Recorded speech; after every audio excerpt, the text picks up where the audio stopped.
Latrell Sprewell, Danilo Gallinari, Robin Lopez, Justin Holiday, Michael Beasley, Mario Hezonja, and J.R. Smith. What do all these names have in common? They played for the New York Knicks and they wore the number 8. Why is that a big deal? Because your New York Knicks are the hottest team in the NBA right now after we just wrapped up our 8th straight win. That's right.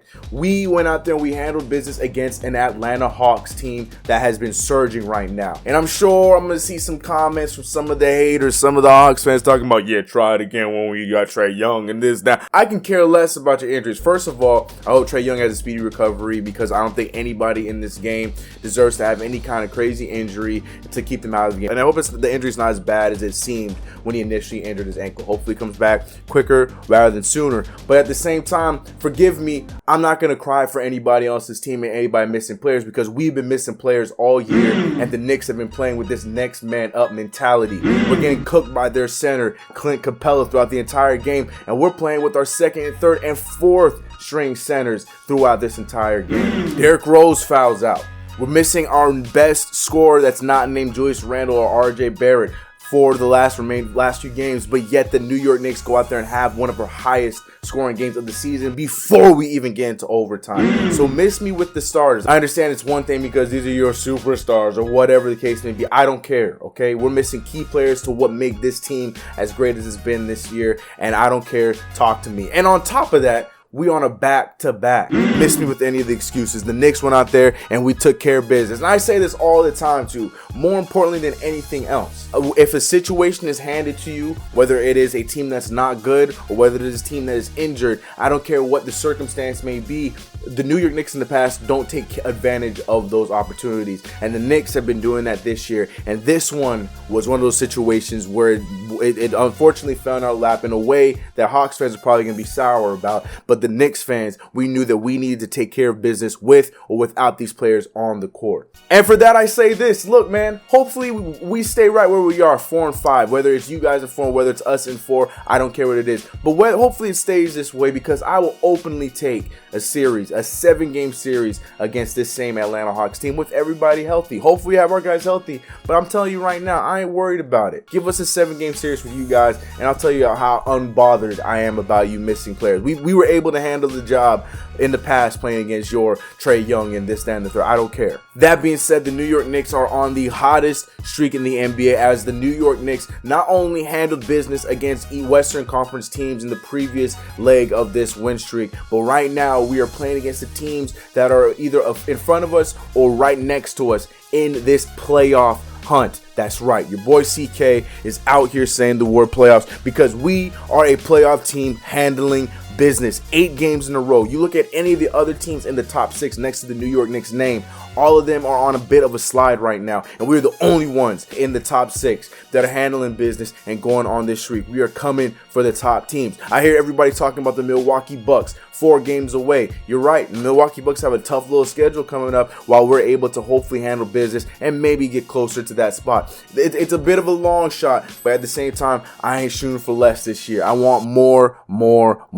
Mainstream media is trying to push the Brooklyn Nets down your throat, but they're only about 7-6 games ahead of us. The Brooklyn Nets are out there winning games, beating top teams and stuff like that, but I'm not seeing videos like this of the Brooklyn Nets or Brooklyn Nets fans I use in quotes, leaving Barclays Center excited about seeing their team. No, this is the Garden. This is the Mecca. This is New York. The New York Knicks are the team we care about. The only thing that I hate is the fact that I'm not able to be there amongst the crowd, right? Like when we're having a stretch of games that we're having right now. That's probably the biggest thing I hate about all of this because I want to be there. I want to be in it while it's all happening right now. But you know what? All I care about is that this team is doing it at the right time. So what's more important than this win streak and these sets of games that we're playing right now is the players and the people that are in this Knicks organization need to be rewarded. I'm talking about Executive of the Year needs to be handed to Leon Rose. I'm talking about Most Improved Player needs to be handed to Julius Randle. And I'm talking about Coach of the Year. I've defended this other coach over on the Phoenix Suns, Monty Williams, one of my favorite coaches in the NBA, but it's time to give the respect to Tom Thibodeau. Tom Thibodeau, what he has done for this Knicks team needs to be talked about. My man Powell called me out, and I'm answering the challenge. I'm putting the energy out there. I'm putting the manifestation out there. It is time to put the respect on Tom Thibodeau. We're going to talk about that in today's video. Why all those people I just named should be rewarded the awards that they get at the end of the season. But until then, run the intro.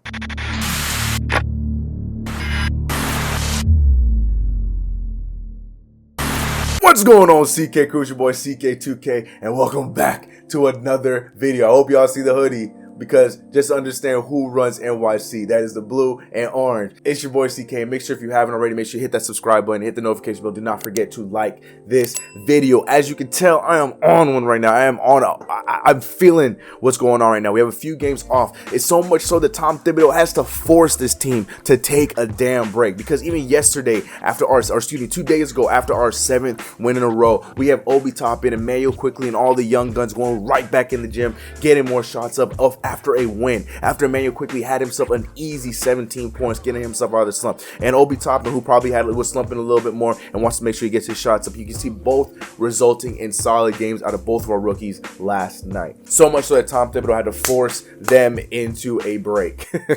I love that about Tom Thibodeau. And that leads me into my very first point of today's video, and that is Tom Thibodeau and the impact he has for this team. Vegas has not been kind to the Knicks, and shout out to anybody that took on those odds about the Knicks being the worst team in the league and bet against that. And I hope you guys are out there collecting your cash each and every game that we win above where Vegas said we would be this season. So shout out to all you guys. I'm only upset at myself for not believing. They had us at 24, 25 wins, and I believed that we were going to get 27 wins. So I should have put my money where my mouth was, so that I can at least get my money for that and some along the way. But shout out to any of my people out there that's proven that went out there and put their faith in our New York Knicks team. I love seeing that kind of energy. But speaking of Vegas, we got to talk about these odds for coach of the year, because like I mentioned, and I'm done talking about any other coach, because I'm only going to talk about my coach from now on, and that's Tom Thibodeau, who should be coach of the year this year. But I got to talk about Vegas, because right now the odds are in the favor of Quinn Snyder, and to be frank, it makes sense. They have Quinn Snyder at first with Utah with a 3-4 odds of being the coach of the year. Monty Williams from Phoenix with the 17-18 odds, as Tom Thibodeau is sitting third with 11-1 odds of being the coach of the year. And to me, I think that order makes sense, because look, Utah has been a team that's always been running the mill each and every year. Utah really hasn't made too many changes to their roster this year, but yet they're able to make a huge leap and now are the best team in the league, not just the Western Conference. So I get that conversation, as well as Phoenix, who's been bottom feeder for the longest time. They made a nice little run last year to get Chris Paul, and they utilized Chris Paul to where they're fighting with the Utah Jazz for that #1 seed. And again, not just the West, in the NBA. But we also have to take account of the New York Knicks. We want to talk about having almost the same identical roster as last season. The Knicks are on that same pace. If I could put these two rosters next to you, you'll see 2020 we had about the same pieces as we have right now in this piece, rather than outside of a few signings we made in free agency and our draft picks. So our argument's just about the same, but I think the Tom Thibodeau, but I think it really is going to matter where we end in the whole playoff hunt, in order for Tom Thibodeau to get the respect he's going to get ultimately from the voters and whoever's going to give coach of the year. So I think right now he might be in third, but say the Knicks do end up finishing in fourth for the whole season, I think the conversation is going to be a lot different, and Tom Thibodeau might get those votes that will propel him to be the #1 option at coach of the year. But again, it depends on where we finish. I mean, if you look at the coach of the years in the past, a lot of them are talking about coaches that have taken teams that were not that great one year, but then propelled up to being a top 3 seed, and they get coach of the year. Nick Nurse, Dwayne Casey, I can go down the list. So a lot of those guys propelled their team to being a top seed, which is why guys like Quinn Snyder and Monty Williams are heavy in the conversation. But for Tom Thibodeau, like I said, for a team that was propelled to be at the bottom of the league, to be up in the top echelon of the Eastern Conference, and if we end at the 4th seed, I guarantee you that it's going to win some votes from some of these other executives and people behind the scenes that are voting for Coach of the Year. I think that is ultimately what is going to stand in the way of Tom Thibodeau winning Coach of the Year. Unfortunately, if we get 5th, 6th, maybe even getting the play-in, I think that will hurt his shot at doing it. But if we end up the 4th seed, maybe even still in the 3rd seed, in the words of a lot of these other Knicks fans that are feeling very hyped about how we're playing, I think that's what will increase his odds. But for right now, in my opinion, and it should be in the opinion of yours, I'm going to speak it into existence, and Coach of the year needs to go to Tom Thibodeau. Let it be known in the comments below what you think about that Coach of the Year race. Now, since we're talking about odds, I want to talk about Julius Randle, who should be cleaning up a bunch of other awards, and that's not only just the MIP, which I'm about to talk about, but that's all NBA. Now, this one to me is a no-brainer. There was a point of the season where we're looking at other players like Christian Wood, and hell, you could even probably look at Zion Williamson with the way that he stepped up his game now that he has a more solidified role and he's not playing under a minutes restriction. You can look at players like that, Jeremy Grant, and this, that, and the third, but at the same time, you also have to look at what their games did in results to their team. Christian Wood had himself a monster season this year, but how's the Houston Rockets doing? Jeremy Grant's played monsters this season too, but how are the Detroit Pistons doing? Same goes for Zion Williamson, but unfortunately, how are those Pelicans doing? And the Pelicans team built right now is a playoff team that's unfortunately outside looking in. But none other than Julius Randle, who is out here averaging record numbers right now. 20, 10, and 5 while shooting 40% from the three has not been done by anybody else outside of Larry Bird and Nikola Jokic. He is in elite company right now, where if you're not going to have the conversation with him in the MVP race, he's definitely going to be hands down the most improved player of the year. Give him that award. But yeah, easily most improved goes to Julius Randle. What Julius Randle has done for this team this season has been bar none, and especially to see the flip from last season to this season. That's the other big part of Julius Randle's game that is just very vital. Like I said, playing damn near for the same season, for the same team, just flip the coaches. Julius Randle is night and day, shooting around 29% from the three last year, and now he's at 40%. How the hell does any player do that? That's probably one of the biggest jumps I've seen from any player in NBA history. I'm sure there's probably other ones, but this is the one I've seen that's completely out of this world. So I have nothing else to say. Julius Randle's most improved, and that's it. That's all it is. And last but not least, I know it's not as sexy as an award, but it is definitely an award that is given, and that's Executive of the Year. Now, normally I'm pretty sure the Executive of the Year award goes to the GM, but I don't care who it should be going to because Leon Rose definitely has locked that up. Leon Rose has done damn near everything to make this team into the team that it is today, from the top to bottom, bringing in a culture from the top to bottom, keeping guys like Scott Perry, who has done moves throughout his tenure of the Knicks. It's like everything that he's done well for the Knicks gets brought down because of his one re-signing of Elfrid Payton, and to me, that's stupid. He's the reason for guys like Mitchell Robinson. He's the reason for these contracts that we have a lot of these players under, where we have the flexibility to do what we've done here in the past with Austin Rivers, with Nerlens Noel. All these players right now that are playing really well, and it forces them to play well, to not only want to stay for the Knicks, but to play for a contract of the future. And that a lot of that credit goes to Scott Perry, but a majority of it goes to Leon Rose for putting these guys in the right spots, assembling this dream cast of coaches to be put next to Tom Thibodeau. And now I think in the offseason, he has more work in front of him to get him an offensive-minded assistant coach to join his coaching staff that can help him with a lot of our coming out of timeout plays, help us with our offense, and hopefully if we do get a guy like Lonzo Ball or somebody in the draft as our point guard, it'd be great to have an offensive-minded assistant coach to help him fine-tune our offense so we're not struggling in clutch situations and trying to figure out who's going to get the ball and when and what. But Leon Rose has put together an assortment of guys I haven't even named, like Walt Perrin I've even mentioned, and he's been a vital part to what's going on for this team. Kyle Aller. Everybody has been doing their job exactly like they were described when we were hiring them throughout the process. Leon Rose has put that team together. Worldwide West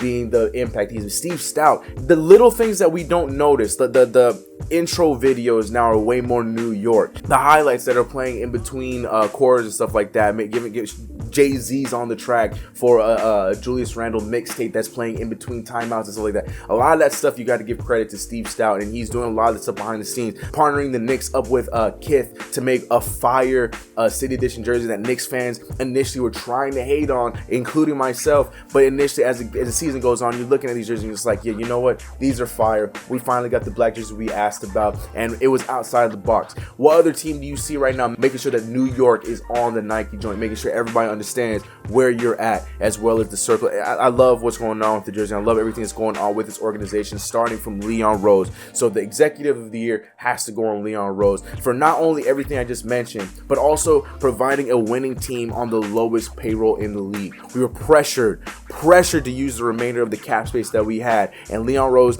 tried, he looked, but he stuck to his guns, kept with what we have, and now players in the organization, people within the organization got their raises rather than spending money on somebody that would not have been vital for our team. Shout out to Leon Rose, definitely going to be executive of the year. But I've went on way too long in this video. As you can tell, I'm putting my back out for all of these awards that should be considered for these players. Coach of the year needs to be Tom Thibodeau. Talk about that in the comments below, as well as talk about most improved going to Julius Randle. I dare you to give me names that you think should be most improved. Tell me what they did and what their stats look like compared to Julius Randle. Talk to me about that in the comments below. And executive of the year needs to go to Leon Rose. We have so many more games to play. We have the Raptors coming up. We have the Suns coming up, and then we go on that road trip that we've all been looking forward to, and probably a little bit more negatively than positively, coming up here in a little bit. But the New York Knicks will be able to handle business. I have all the faith in the world on my team, and you should too. But let me know your thoughts in the comments below about everything mentioned in this video. As always, I cannot wait to hear what you guys have to say in the comments. But it's been your boy TK. If you haven't already, make sure you subscribe to the channel, hit the notification bell. Do not forget to like this video. Join the Discord, join the conversation. We're going to be amping up the Discord a little bit more. I'm in behind the scenes working with some people to try and make the Discord a little bit more available and get more ideas for what we can do in the future for content that is also introduced in the Discord. I want to do a Discord says type of videos on this channel. Stay tuned for that, but you have to join the Discord to be a part of that conversation. Also, shout out to everybody that's on the Twitch family over on IMCK. Twitch channel is below. Every Monday, Wednesday, and Friday, we are streaming over there. All right, enough plugging. This is about the Knicks. 8 in a row. Let's keep it going. Toronto, be worried. We'll see you guys on the weekend. I'm out of here. Let's get it. I'm feeling good, man. As you can tell, I'm on my hype voice. I'm on my J Boog game today. Shout out to J Boogie. Happy birthday to the GOAT. I'm out here. Let's get it. See you guys on the next one, and peace. Feeling like I won the lotto.